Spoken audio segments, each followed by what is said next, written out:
We'll be discussing the stocks which can give good potential or a good risk to reward setup for tomorrow. Plus, we'll be doing the analysis of Nifty. So let's start with Nifty analysis for today and for the coming trading session. As you can see, I have drawn some lines. Let me remove it and I'll explain the scenario what is this. So this is the line which is just projecting this move. It broke this new lower high and made a new structure low, new structure high over here. So what we are expecting, it was expected to give some pullback here. And we can see the pullback has already completed and we are just near to break this previous high.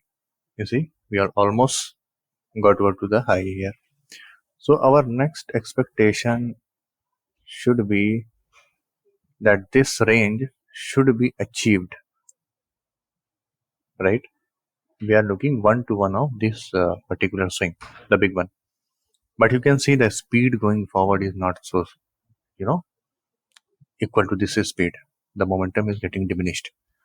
So what we can expect that the move will not be so much ferocious as it was here. It may continue like this with a small speed or slow speed.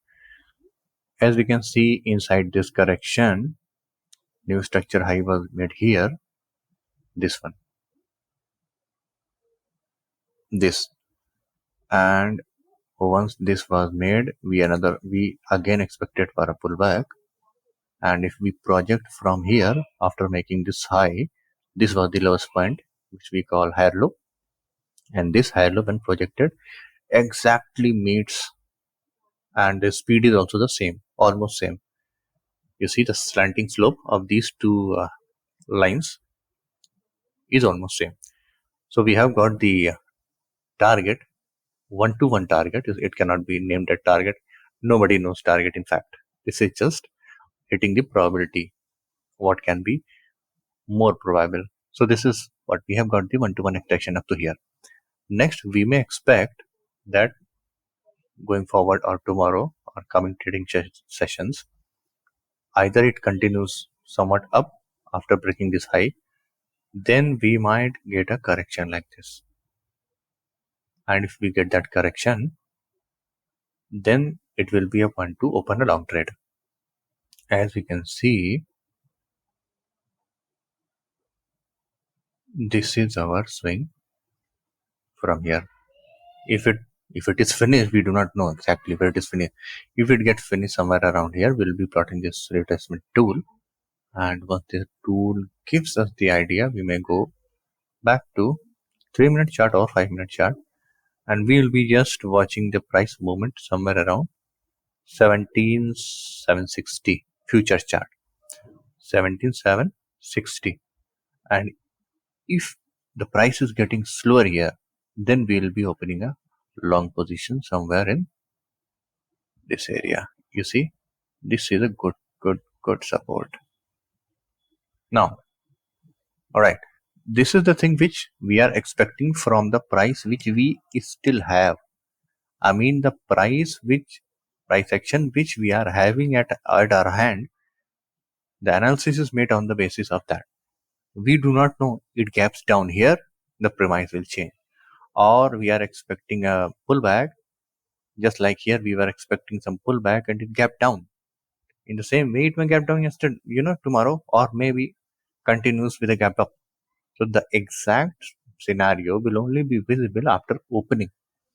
But we always have a premise, what exactly can we do in this scenario with the price action in hand. So this is what we are expecting. As for today's price action, there was only one trade which I took, as this high was made here, and once this structure was broken, I was sure that this particular upswing is completed here.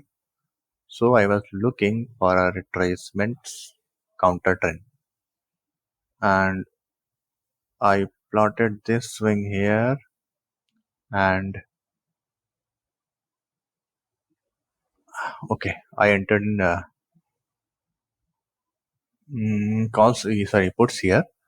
When it's reached 61.8 retracement for this swing, and exactly at this one. So it did break the lower end of this swing, but it was not going, downside. So once it break here, I just put my, trade to break even. Buying point minus 10 points. So exactly, I got 10 points today because it reversed and took my break even in stop loss. So entire day it was 10 points. It's okay. So after that, I was seeing that it is again giving a good retracement, but I was still not sure. I did not open it because the premise was that the still, sellers are not having a good hand here. That's why it may break this up. And eventually it break it up. I did not make any trade here. And after that, it has a sharp fall. This sharp fall, I did not participate in this one. And when it started moving up, I still did not get any trade as per my system. All right. So this is what expected from Nifty. Let's look at the stocks for tomorrow. All right, Canfin Homes. This is the stock which I still have in my watch list, and for today, okay, it made a new high here. So we'll be opening a long position around 645 in this area. The SL below this swing, 642.2, and target will be the 1 to 1 of this bigger swing, which will be 659.4. RBL Bank. Okay, RBL Bank has been moving into consolidation from 3-4 trading sessions. So today it broke up. The first break is always followed by a deep retracement because buyers are not too sure if it is going up or down. So this is what we expect. It should be coming somewhere around 123.5 or 75. Then we'll be opening long position with SL 122.35 and target of 30. Let's see another one. It's Naukri.com. And if we see couple of days trading price action, then we'll see it has made a new structure high here. We are expecting a pullback here, which is already going on. We'll be opening a long position around 41.85 with SL around 41.65.5 with a target of 1 to 1 of this swing, which is 42.83. Next one is Ibul Housing. This might be a risky trade, but looks like good one because this is the area where price has been hitting 1, 2, 3, 4 times, 4 or 5 times. So if it gathers momentum in this range, then it will break up. This is what we are thinking. So it made a very weak new structure high here with a wick and came back. So we can open a long position around 135.5 or 136 with a SL just below this 134.5 and a target of 140.2 or 140.5. So this is what we have got for tomorrow's trading session. You can keep these stocks on your watch list and see what exactly is the price doing when the market opens. Alright friends, that is it for this video. Please share and subscribe and put your feedback or queries in the comment section. Thank you very much.